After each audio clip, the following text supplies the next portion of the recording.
Olá, começa agora mais um programa de destaques e o presidente Lula sancionou a Lei 14.811/24, que torna hediondos os crimes cometidos contra menores de idade, tipifica o bullying e o cyberbullying com penas de até 4 anos e multa e aumenta a condenação para homicídios registrados em estabelecimentos de ensino. A norma cria a Política Nacional de Prevenção e Combate ao Abuso e Exploração Sexual de Crianças e Adolescentes. Esse texto estabelece protocolos a serem seguidos por instituições de ensino para prevenir e combater a violência escolar. Sobre esse assunto, eu converso com o advogado criminalista Bruno Queiroz, está aqui comigo no estúdio. Bruno, muito obrigada pela sua presença. Honra minha estar aqui. Nesse caso, Bruno, a gente fala um pouquinho sobre esse assunto, né? Para quem está assistindo, esse tipo de lei, ele vai de fato tentar resolver essa situação? A gente sabe o que acontece nas escolas, nas redes sociais, né? As pessoas hoje, elas parece que tem, né? Parece que não sei que tipo de vontade que dá de você depreciar o outro, de você menosprezar o outro, né? Enfim, o que isso vai explicar para as pessoas não fazerem mais isso? Muito boa sua pergunta. Bom, primeiro é importante esclarecer que a lei tem, né, evidentemente, aspectos muito positivos, essa política de combate à exploração, essa política de combate a crimes praticados contra jovens e adolescentes, né? Isso tudo é muito positivo.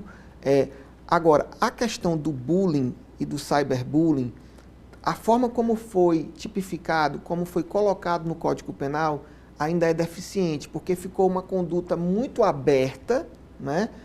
Ficou definido que o bullying é uma forma de intimidação sistemática, repetitiva, sem uma motivação evidente, que pode ser praticada por atos físicos ou atos morais de constrangimento psicológico, né? Então ficou uma redação muito aberta e quando você abre muito a redação penal, você acaba não dizendo nada, né? E também tem o problema de que essas condutas que estão agora no crime de bullying, de forma muito aberta, elas vão se confundir com outros crimes que já existem, como, por exemplo, o crime de injúria, como o crime de difamação, que são crimes contra a honra, porque ofender a honra das pessoas é uma forma de bullying. Sim, concorda comigo? Com certeza. Esses crimes novos de bullying, cyberbullying, se confundem também com o crime de ameaça, porque muitas vezes a vítima é ameaçada, né, através do bullying, né? O bullying é uma forma de ameaçar as pessoas. Essas condutas se confundem também com um tipo penal relativamente novo, que é o crime de perseguição, que é perseguir uma pessoa de forma reiterada, inclusive também por meio virtual, ou seja, a perseguição ela não vai se dar apenas a perseguição física, mas a perseguição virtual, que é muito pior, porque pode se dar, né, a pessoa com o celular na mão. Então, assim, o problema dessa nova redação do crime de bullying, do cyberbullying, é que ele vai se confundir com outros crimes que já existem e também por ser uma redação muito aberta, acaba gerando uma certa insegurança jurídica. A intenção do legislador é muito boa, certo? Mas eu tenho dito sempre que o direito penal não é a ferramenta única e nem mesmo a ideal para combater esse tipo de conduta. É importante ressaltar que essa conduta de bullying, ela tem uma incidência maior entre jovens, pessoas ainda que estão no início da sua formação, e talvez uma política pública, né, adotada pelo Estado, de esclarecimento, de educação, né, um compromisso social dos pais, das famílias, das escolas e do Estado de esclarecimento sobre a gravidade dessa conduta, porque isso pode causar verdadeiros desastres na vida das pessoas. A gente sabe que o bullying é algo que reforça situações como suicídio, situações como depressão, aumenta o sofrimento de pessoas, né? Estigmatiza as pessoas. Então é uma conduta muito grave, mas que não apenas o direito penal deve ser um instrumento de combate. A gente vê muita evolução também do direito nesse sentido, porque a gente lembra assim, eu tenho 43 anos, e lembro muito bem na época de escola, o quanto que inclusive eu senti bullying, né? Sofri bullying por diversas coisas, seja por peso, seja por cor do cabelo, seja porque você cortou o cabelo. Todo mundo tinha apelido, né? E a gente vê hoje em dia pessoas da nossa idade, e até um pouco mais, dizendo assim, mas naquele tempo eu era chamada tal coisa e nem morri.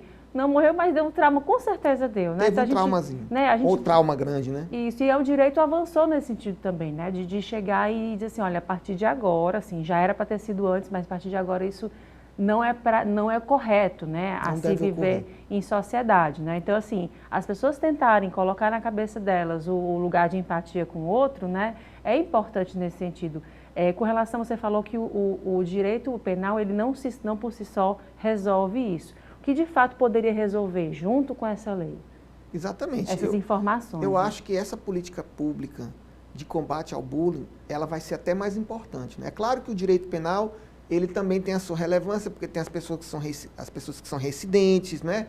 E, evidentemente, que é uma conduta que deve estar tipificada, embora não dessa maneira tão aberta. Eu acredito que, quando o legislador diz que intimidar através de atos de intimidação, ele não diz nada. O que seria isso, né? É uma fato, repetição, né? Intimidar alguém por meio de atos de intimidação, né?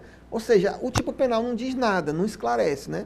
Então, o direito penal é importante, a gente sabe que tem um lugar para essa conduta, já existia uma reivindicação da sociedade para que vamos tipificar o bullying, porque é algo que está aí no dia a dia e a gente sabe que causa muitos danos, né?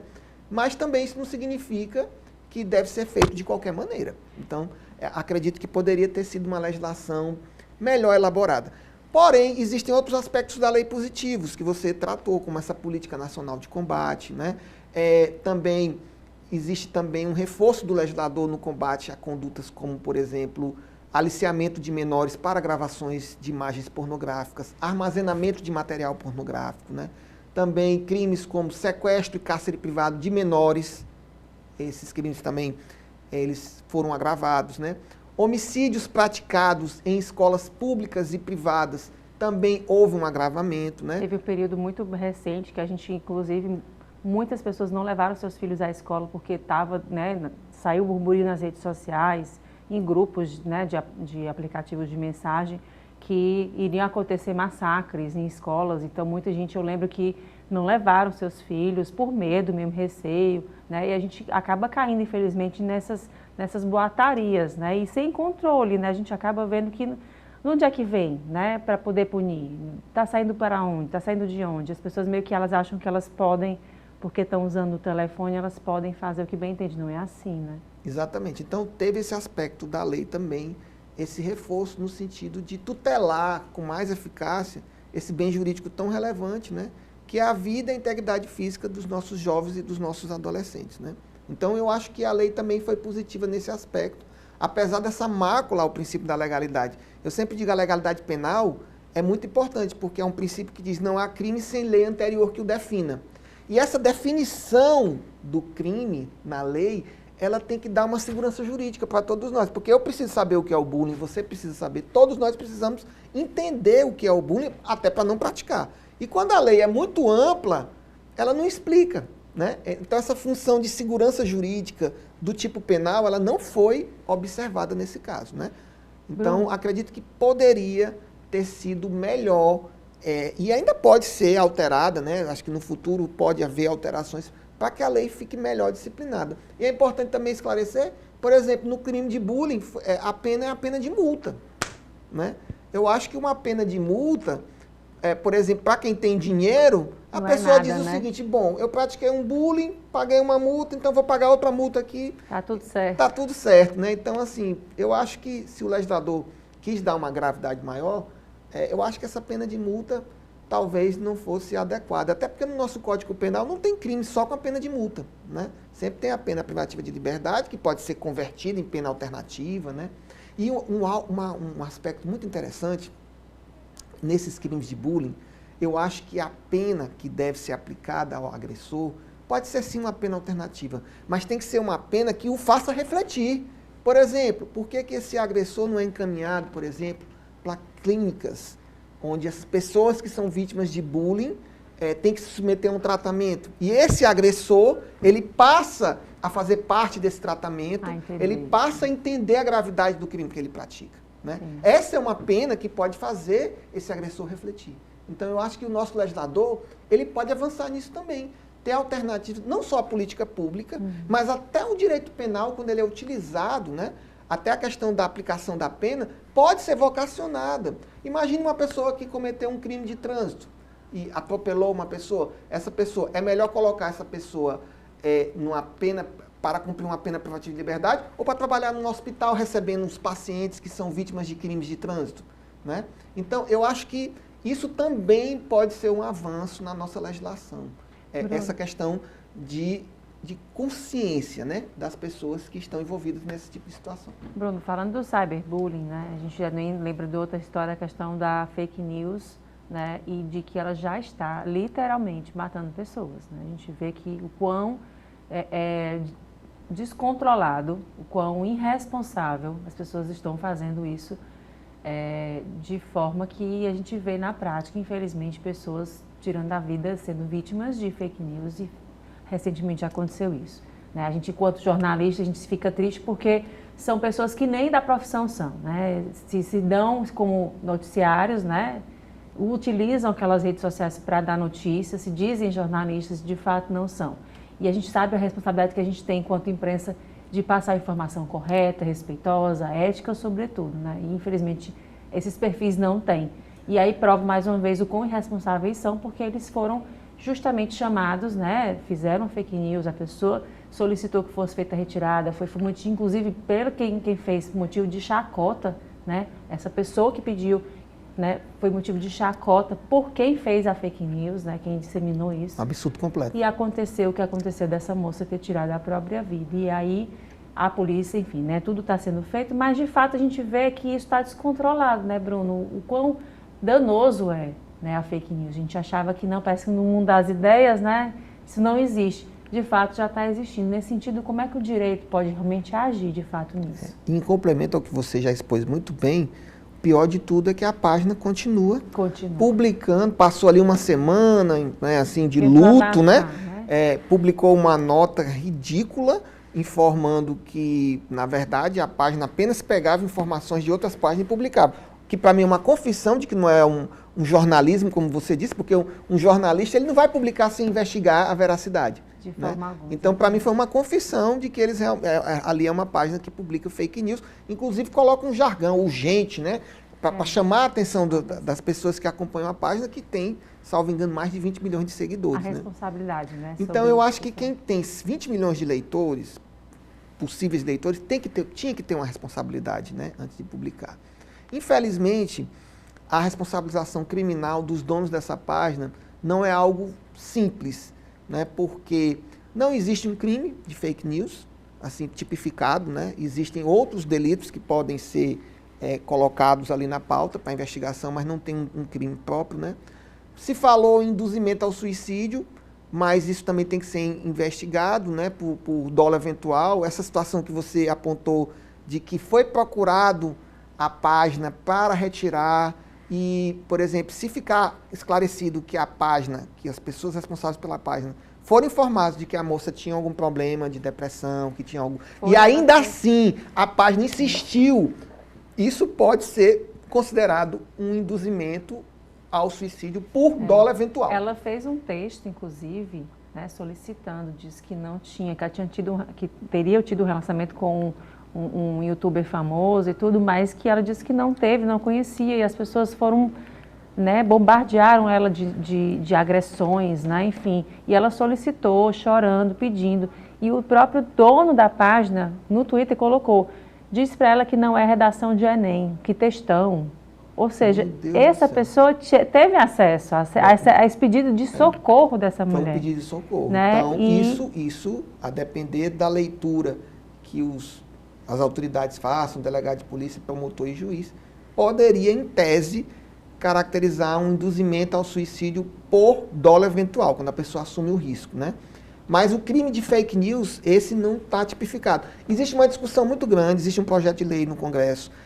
Tem uma zona cinzenta entre o que é fake news, né, e o que pode ser uma manifestação de pensamento, embora seja uma manifestação de pensamento que não tenha concordância de outras pessoas no geral, mas assim, tem que ter um ponto de equilíbrio muito grande para não cercear a liberdade de pensamento, né? Então, esse projeto de lei tem que ser analisado com muita cautela, e a gente sabe, inclusive, os períodos em que as fake news elas aumentam como por exemplo o período eleitoral. Está chegando. Agora vai aumentar significativamente. E a inteligência artificial também é muito arriscado nesse sentido, né? Muito, porque você coloca os robôs. Você disse que falou, mas não falou, você pega uma entrevista e coloca em outra língua, né? E a feição é perfeita. Isso, exatamente. Então, assim, a tecnologia é uma ferramenta poderosa para incrementar fake news. E como você falou, fake news pode destruir reputações, destruir vidas, e é preciso uma legislação, mas que não seja uma legislação como essa do bullying, que é efetivo, porque não adianta nada uma lei aprovada que diga o que é fake news sem esclarecer efetivamente, né? Ou que estabeleça uma redação muito ampla e ali cabe tudo. E quando cabe tudo, não cabe nada. O direito penal ele tem que ser mais preciso, até para que haja uma segurança jurídica para todos nós. A ideia é que nós possamos saber o que caracteriza crime e o que não caracteriza, de forma segura. Então, assim, me preocupa uma legislação sobre fake news que seja também tão aberta quanto essa referente ao bullying. É isso, Bruno. Muito obrigada mais uma vez pela conversa e até uma próxima oportunidade. Eu que agradeço. Obrigada. E a gente agora vai ao destaque, o intervalo do destaque. A gente volta já já com mais destaques para você. Até lá.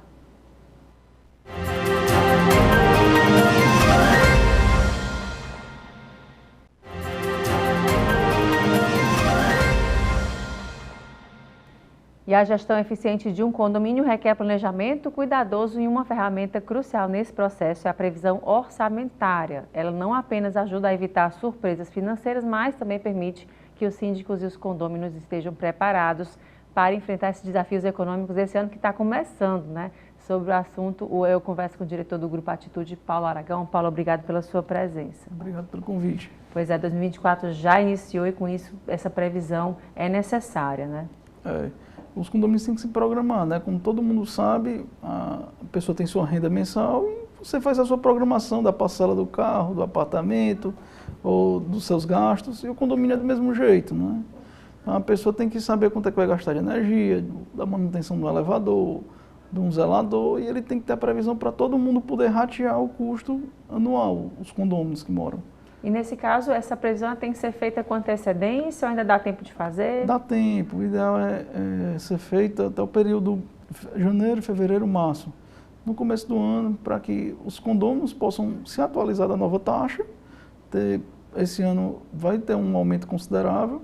O maior custo de um condomínio hoje é salário de funcionário, geralmente a gente estuda que é 50% dos nossos clientes, e a gente tem uma previsão que vai aumentar em torno de 7%, que foi a base do salário mínimo, né? Então, assim, é o que é a previsão de taxa de aumento de taxa dos condôminos. Então, todo mundo tem que se programar agora. E aí, nesse caso, tem que ter um auxílio, né? Para quem ainda não tenha o macete, digamos assim. A administradora de condomínio, ela já auxilia o síndico a fazer todo esse trabalho. Ela faz o levantamento de todas as contas que teve durante o ano, as contas que vão ter no próximo ano. Então, ali ela já vê quanto vai gastar. Pode ter uma conta nova que apareceu, o condomínio agora quer dar internet para todo mundo, então ela tem que botar aquilo na planilha orçamentária para poder mostrar o reajuste do condomínio para todo mundo. Antes era 300, agora é 350, e todo mundo tem que se programar para poder pagar. Ninguém pode ser pego de surpresa de um mês para o outro, né? Não é variável a taxa de condomínio. E aí, nesse caso, também ter a conversa, né, com todos que moram para poder dar tudo certo, né? O principal é explicar e ter a transparência. Se a pessoa explicar, a gente gasta hoje R$100 com um zelador, eu estou exagerando aqui, R$50 com material de limpeza, mostrar tudo direitinho, todo mundo vai entender e vai aprovar, né? Mas tem que ser muito transparente, não pode ser aquele negócio que você não sabe nem o que está pagando. Ninguém gosta de pagar uma conta sem saber o que é que ela está contribuindo, né? E no caso também entender que existem o que acontece de repente, né? A imprevisibilidade. Isso, que a gente não está esperando e que pode acontecer também nisso, né?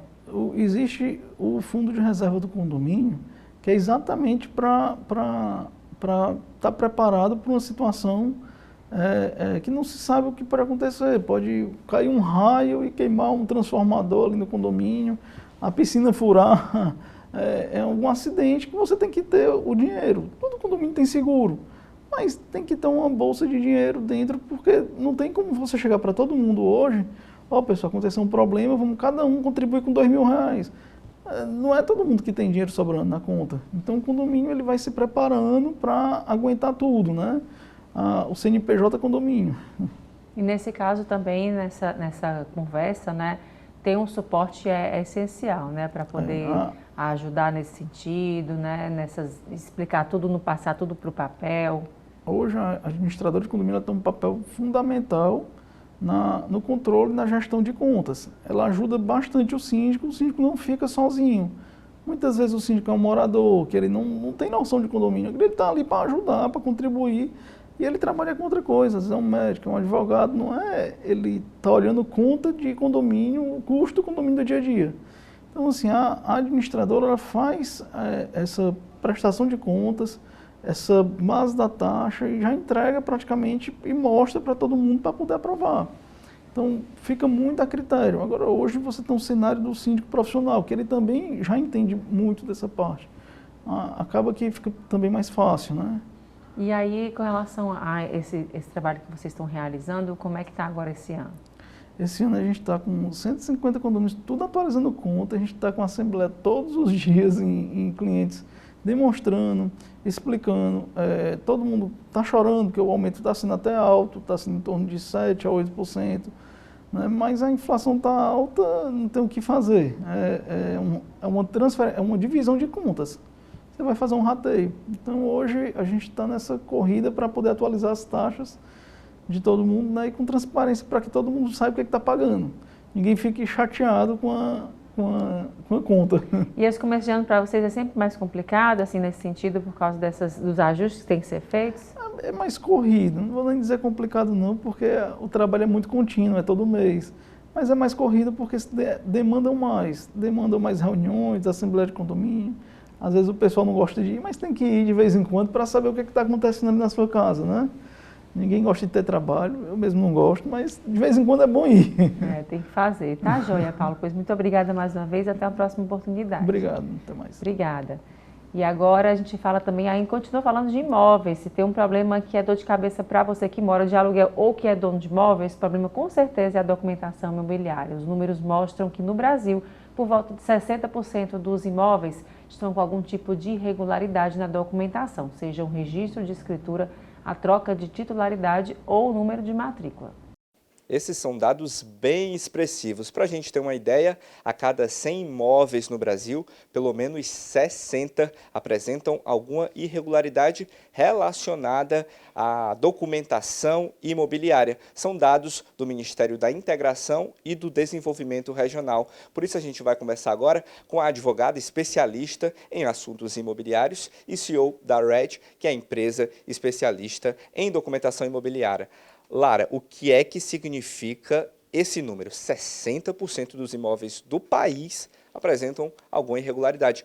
É muita coisa, né? É muita coisa. Na verdade, eu posso te falar que o número é até mais alarmante. 60% não tem documento em cartório. E dos 40% que tem documento em cartório, uma grande parte está irregular. Então, esse número ele é mais sério do que a gente pensa. E é sério por quê? Porque as pessoas estão deixando de lado colocar a documentação imobiliária em dia. É isso que está faltando? É um desleixo mesmo de quem é proprietário de imóvel em todo e qualquer lugar do Brasil? Na verdade, o que eu posso te dizer é que isso tem um reflexo, esse problema de documentação tem um reflexo na vida das pessoas, né? Então, é necessário que o imóvel esteja regular, por exemplo, para você fazer um empréstimo no banco e dar esse imóvel como garantia. É importante que esse imóvel esteja regular, por exemplo, para você concluir de forma mais fácil um inventário. É importante que esse imóvel esteja regular quando você quer vender e ter a oportunidade de vender por um preço correto e vender de forma mais fácil. Então, a irregularidade do imóvel, ela reflete no dia a dia da vida das pessoas. Para quem está nos acompanhando em casa, é aqui de Fortaleza. O que é que está faltando para os imóveis de Fortaleza? Vocês surgiram há 2 anos nesse mercado, né, da documentação imobiliária. A RED surgiu aqui em Fortaleza. Ela surgiu aqui em Fortaleza porque Fortaleza apresenta uma demanda relacionada para tanto? Essa demanda, na verdade, ela é nacional, né? É uma demanda que existe em todos os lugares do Brasil. Na verdade, a RED nasceu em Fortaleza, porque existe uma demanda também em Fortaleza, uma demanda alta. é uma demanda preocupante e a gente tentou trazer para o mercado uma solução diferente, né? E uma solução mais rápida, uma solução menos burocrática. E para isso a gente criou uma plataforma digital. E o que é que essa plataforma digital apresenta? Dá para resolver o problema de casa? Pelo que a gente percebe aqui, tem gente trabalhando para isso, obviamente. Né? Tem sim. A gente desenvolveu 2 produtos. Tá? Um produto de regularização, onde a gente faz um escaneamento do imóvel, um comparativo de dados do imóvel entre o que consta no cartório, o que consta na Prefeitura, na Secretaria do Patrimônio da União. E, a partir daí, a gente obtém identificado todas as pendências, todas as irregularidades desse imóvel, para que, então, se consiga partir para a regularização do bem. O outro produto que a gente desenvolveu foi um produto de emissão de documentos. Então, para regularizar imóvel, a gente precisa emitir documento e para a vida, de um modo geral, a gente precisa emitir documento. Então, através da plataforma, é possível o usuário tanto fazer o escaneamento do imóvel, como emitir documentos de forma digital. Ô Lara, e como é que faz então para o pessoal de casa poder encontrar vocês pela internet, pessoalmente, por telefone? Existe um site disponível em que essas informações constam, né? Isso. É só acessar www.red.com.br. Lá vocês vão encontrar todas as informações necessárias de como dar seguimento ao processo de escaneamento, regularização, emissão de documentos, tudo que vocês precisam. Ô Lara, só para finalizar, existe um tempo de atendimento? Como é que vocês fazem, por exemplo, para organizar as demandas que chegam do pessoal que está procurando? Eu digo isso porque é muito comum que as pessoas que estejam procurando tenham pressa. Às vezes é difícil dar um tempo para o cliente, mas normalmente vocês têm uma média de como é que vocês fazem isso para atender o melhor e mais rápido possível o cliente, inclusive pela internet nesse primeiro contato? Sim. O acesso pode ser pela plataforma, pelo próprio site. E lá você pode seguir, o usuário pode seguir e fazer todo o processo de contratação pelo próprio site. E se a pessoa quiser, também pode ser atendido pelo WhatsApp. Nós temos um setor comercial que atende todo mundo de forma super rápida, digital, sem maiores problemas. Obrigado, Lara, pela conversa, pelo bate-papo. Prazer. A gente fica por aqui, trazendo essas informações sobre como você pode conseguir colocar a documentação imobiliária do seu imóvel, ou você, sendo inquilino, descobrir como é possível ter essa documentação imobiliária agendada, em dia e em mãos também. Agora eu volto contigo no estúdio. E agora é o intervalo, a gente volta em instantes com mais destaques.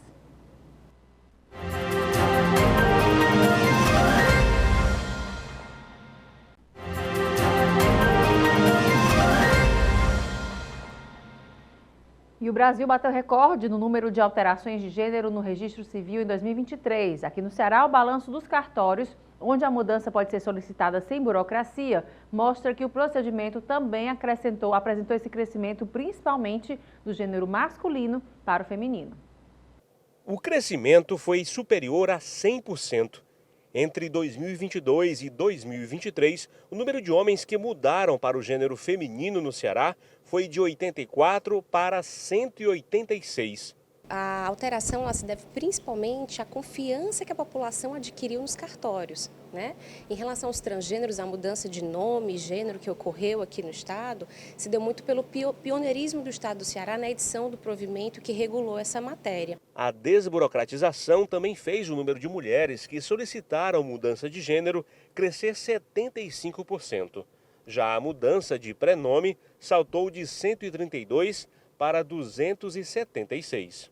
Quando elas veem a sua documentação indo conforme elas se identificam na sociedade, elas sentem um alívio, uma identificação realmente com o que elas sempre se identificaram, quer seja na questão dos trans, né, porque se identificam com o prenome novo e com o gênero correspondente à sua identidade, como a pessoa que quer mudar simplesmente seu prenome porque aquele que os pais escolheram, que exerceram o direito de escolha na hora do registro, ela não se identifica com aquele nome, né, porque muitas vezes foi feita uma homenagem a um parente ou foi feita uma homenagem a algum artista, a algum jogador, e eles não se identificam de outra forma, quer seja uma questão pessoal ou da própria sociedade. Eles são identificados na própria sociedade de uma outra forma e eles querem pôr isso nos seus documentos, na sua certidão, e isso pode ser realizado tranquilamente, sem nenhuma burocracia, nos cartórios de todo o Brasil. Fazer a alteração de gênero ou mudar, corrigir o nome no registro civil sem precisar de autorização judicial trouxe agilidade na busca por direitos e dignidade. Todo o procedimento é feito de maneira muito rápida. No caso de pessoas trans, por exemplo, a mudança oficial pode ocorrer em poucas horas. Você pode comparecer em qualquer cartório de registro civil do Estado, do Brasil, portando a documentação necessária, que são as certidões cíveis e distribuidores criminais, RG, CPF, comprovante de endereço, passaporte, se você tiver, reúne toda essa documentação, se dirige ao cartório de registro civil mais próximo da sua residência e lá você receberá toda a atenção e orientação necessária para essa mudança. E esse procedimento é super rápido, os cartórios estão prontos para atender a população, então se você sentir esse desejo, fique à vontade para comparecer a qualquer cartório aqui do nosso estado. Nós somos mais de 400 cartórios, então a gente está apto a atender toda a população. No Ceará existem 475 cartórios de registro civil, onde as alterações podem ser feitas em nome da qualidade de vida e da felicidade. Os cartórios estão à disposição da população cearense para tirar quaisquer dúvidas, então procure o cartório mais próximo à sua casa, que será um prazer atendê-los.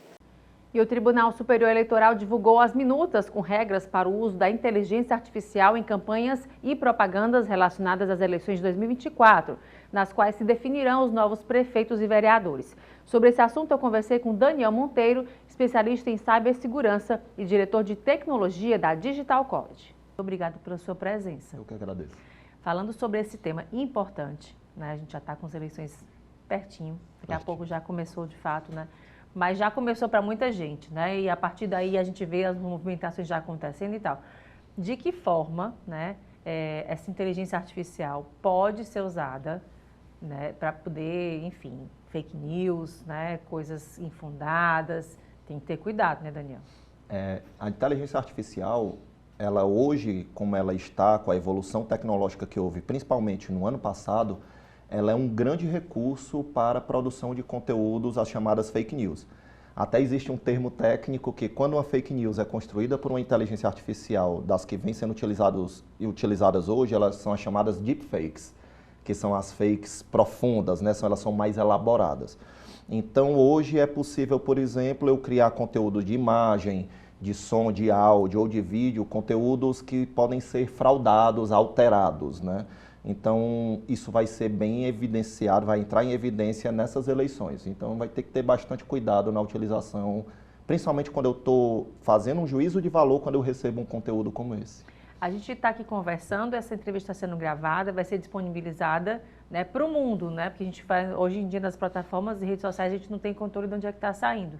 Quais são esses cuidados? A gente já fica preocupado assim, poxa, eu estou perguntando aqui para você, mas pode ser que, e já acontece, né? Da tecnologia tão avançada que eu posso estar falando em português e aparecer em inglês, né? Ou em outra, em francês, enfim.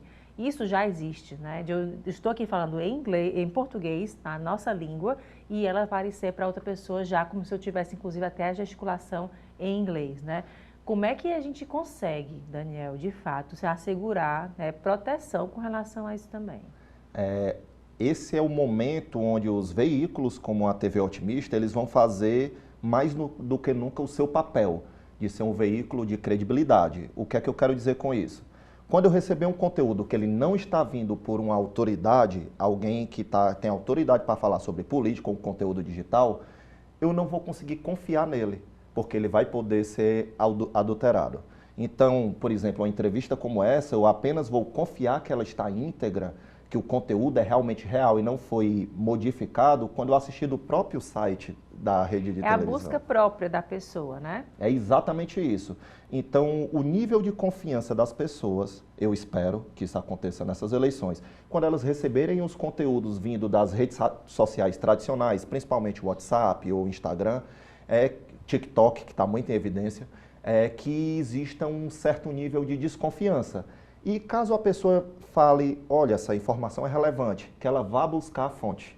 Quando eu recebi, por exemplo, uma entrevista da TV Otimista encaminhada pelo WhatsApp, eu disse, olha, isso aqui é algo relevante para a minha decisão na eleição. Pois eu vou buscar realmente se isso foi real, se foi realmente feito ou foi modificado. Então, o nível de importância de veículos ela vai se tornar muito maior.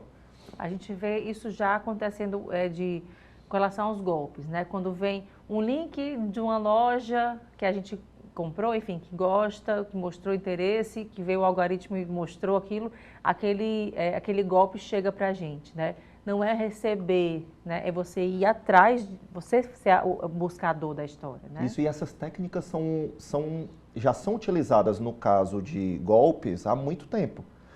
Por exemplo, o e-mail falso que eu recebia se passando por um banco ou por uma outra instituição, isso já é bem conhecido na tecnologia. O que muda hoje o jogo é a utilização do recurso de inteligência artificial, que é um recurso muito bom, muito poderoso, com finalidades muito boa para as pessoas e para a sociedade. Utilizar esse recurso de uma forma errada, né, de uma forma ilegal. Então, o TSE ele vem com essa preocupação de regulamentar esse uso da inteligência artificial. Não é não utilizar a inteligência artificial, é utilizar de uma forma benéfica. Regulamentar esse uso para que seja utilizado assim. E aí eu te pergunto, existe uma forma benéfica da gente utilizar essa inteligência artificial, sobretudo nessas eleições? Assim? Existem muitas. Por exemplo, eu posso construir um texto da minha propaganda com inteligência artificial. Eu posso utilizar ela para melhorar imagens, para fazer retoques, para fazer uma adaptação. Eu posso utilizar ela para eu trabalhar muito mais rápido. Então, a inteligência artificial ela tem inúmeros benefícios, né? A construção de textos é o mais utilizado hoje nas campanhas de marketing, pelos profissionais de marketing.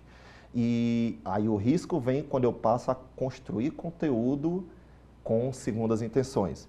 E isso já aconteceu no mundo. Recentemente, isso aconteceu na eleição presidencial da Argentina.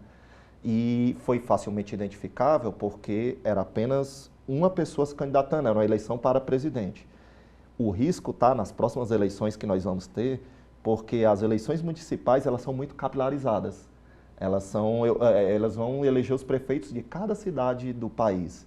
Então, a fiscalização ela vai ter que ser uma operação, digamos assim, de guerra, né, para poder eu conseguir atuar bem. E apesar de ser crime já, fake news, né, a gente não vê punição com relação a isso. E também a respeito de fiscalização. Ao meu ver, assim, não sei se, enfim, com relação a isso, parece ser incontrolável, né? Uma coisa que você não consegue mensurar onde é que está saindo aquela informação de quem está vindo, a origem, ou a gente consegue, você como especialista, a gente consegue mapear de onde é que está chegando isso? As redes sociais, por exemplo, o YouTube, que é uma que tem muito conteúdo assim, onde eu subo o vídeo, eles até têm ferramentas para ajudar nessa identificação, mas elas não são ainda hoje tão eficientes para ajudar nessa identificação. Então, quando eu tenho um impacto, quando eu sou reativo, a coisa já aconteceu e eu estou tentando voltar atrás, fica um pouco mais difícil. E é por isso que eu fortaleço muito esse papel da gente checar a origem do conteúdo. Quando eu receber o conteúdo de alguém que veio de uma rede de televisão ou de um site de notícias, eu não acreditar simplesmente naquilo que está chegando na minha rede social, no WhatsApp.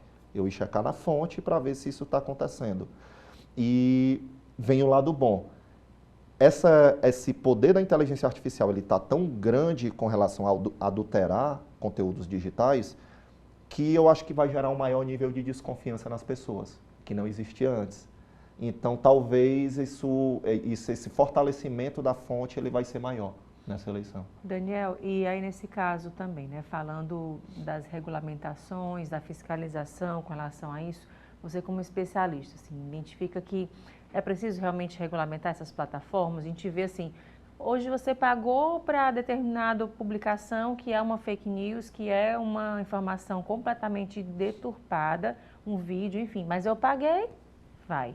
Né? Então, tem que ter uma responsabilidade dessas plataformas nesse sentido? Das plataformas, eu tenho dúvidas, honestamente, se eles são os responsáveis pelo conteúdo. Eu acho que com certeza tem que haver uma responsabilização do produtor do conteúdo, de quem tem a intenção de produzir. Dá para mapear quem produziu isso? É possível, com tecnologia, eu fazer um rastreio, né, desse conteúdo, mas de conteúdos, digamos assim, certificados. Né, eu conseguir rastrear ele. Tecnologicamente é possível, mas não está posta essa tecnologia e eu imagino que não vai estar até o momento das eleições. Então, a tecnologia ela é viável, ela é factível e é possível de ser realizada, mas no tempo hábil das eleições eu imagino que não. Então o ponto maior é eu confiar realmente nas informações de veículos que sejam confiáveis, né? E outro ponto é desconfiar sempre de conteúdos gravados. É difícil, por exemplo, se essa entrevista fosse ao vivo, eu adulterar de forma ao vivo essa entrevista. Ela seria muito mais complexo de realizar. Tá entendendo? Eu não conheço como realizar isso. Agora, um conteúdo gravado é perfeitamente possível. Então, isso aí é mais um ponto. Eu acho que vai ter um grande aumento de produção de conteúdo ao vivo, né, das pessoas assistindo isso ao vivo nas redes. Isso também já é real porque nós vivemos isso na pandemia, no tempo das lives chamadas.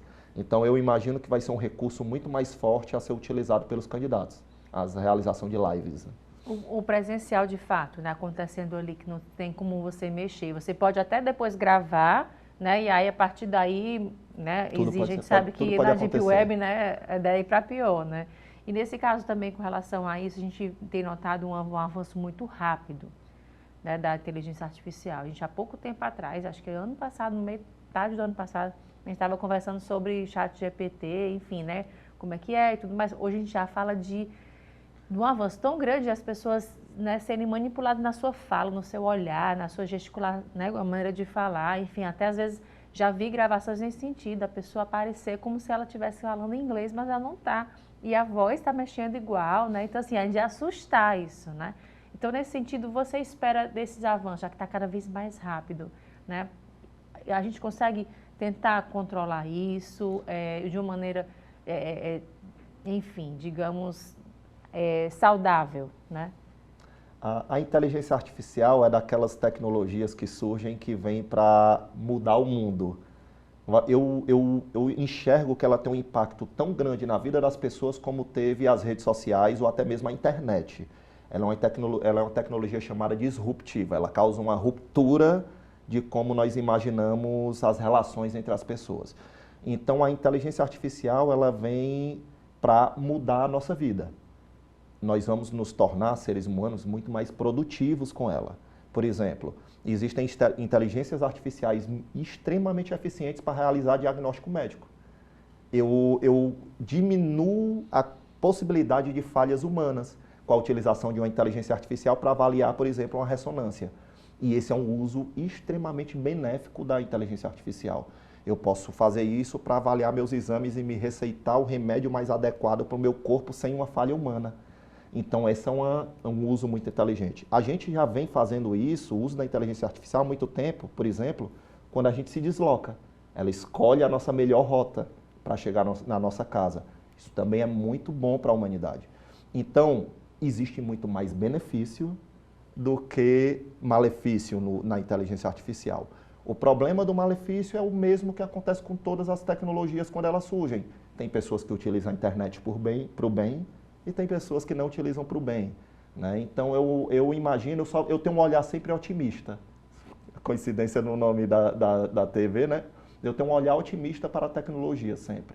E eu acho que o lado pessimista dela ele deve ser controlado.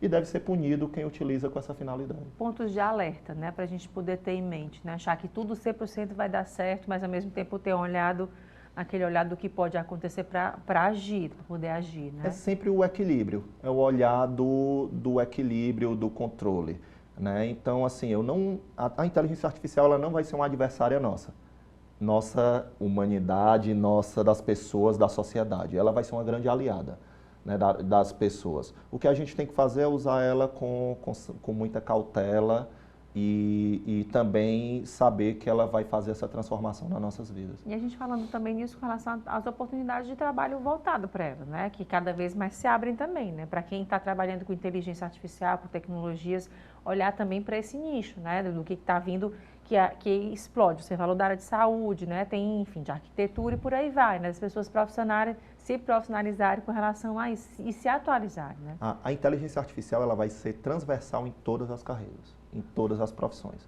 Desde o programador, que é uma profissão nativa digital, ao contador, ao advogado, ao médico, que são as profissões mais antigas, né, digamos assim. Então, ela é uma tecnologia completamente transversal na nossa sociedade. Eu faço uma analogia, como se eu fosse o surgimento dessa tecnologia, dessa ferramenta, né, que a inteligência artificial é uma ferramenta, é como se fosse eu ser uma pessoa da área de exatas sem utilizar a calculadora. É um antes e depois. Eu tinha a calculadora eletrônica, eu conseguia fazer cálculos, mas com a calculadora ficou muito mais fácil. Eu tenho minha profissão como ela era antes, com a inteligência artificial ela vai se tornar muito mais fácil e eu vou me tornar muito mais produtivo. Então ela vem para realizar essa ruptura, né, das profissões, das carreiras. Tá, joia, Daniel. Muito obrigada mais uma vez. Até a próxima oportunidade. Eu que agradeço. Obrigada. E o Shopping Parangaba inicia 2024 com uma série de ações para as férias. A Cristina Oliveira, gerente de marketing do shopping, deu mais detalhes. Confira. Obrigada pela sua presença. Obrigada pelo convite, mais uma vez. Pois é, falando agora sobre esse período de férias, né? A gente está aí em janeiro, ainda tem criançada de férias e esse período é muito atrativo para as diversas atrações, né? O que vocês têm programado agora? Como é que está 2024? Então, janeiro começou com muitas emoções, muitas atividades, tanto para o público infantil quanto para o público adulto. Então, atualmente a gente está com a Arena Maker, que é uma atração infantil, né, onde a criança se inscreve e monta o seu próprio brinquedo com materiais recicláveis. Então, é uma parede interativa, onde a criança pega vários brinquedos, né, vários materiais para fazer seus próprios brinquedos e levar para casa. Então, temos oficinas de jogo de tabuleiro, de microfone. Então, são vários brinquedos ao longo do período de janeiro, onde a criança pode fazer essa ideia do faça você mesmo, que hoje em dia é tão difícil, né? Hoje em dia está tudo tão pronto, é tudo tão digital. É muita tela, né? Muita tela, e a ideia é que a criança possa fazer o seu brinquedo, levar para casa, se divertir. E além disso tem uma parede interativa que a criança toca, né? Bem essa ideia de resgatar as brincadeiras antigas da nossa época. Então esse evento acontece todo sábado e todo domingo. São oficinas a partir de 14 horas e vai até às 20 horas. Então está sendo um sucesso e a gente convida aí os pais, é um evento gratuito, né? Os pais inscrevem as crianças no nosso site e vai na hora lá marcada e se diverte junto com a criança, o pai também se envolve.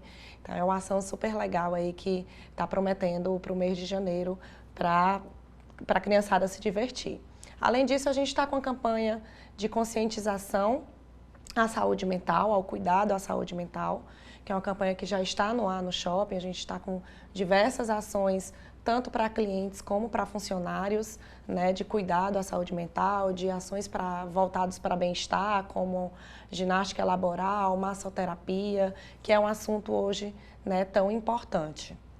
Além disso, a gente vai entrar dia 15 de janeiro com a campanha de arrecadação de material escolar, né, que vai até o dia 9 de fevereiro. Então, nossos clientes podem ir até o shopping, doar seus materiais escolares antigos para oportunizar, né, as crianças a estudar e ter uma melhor oportunidade.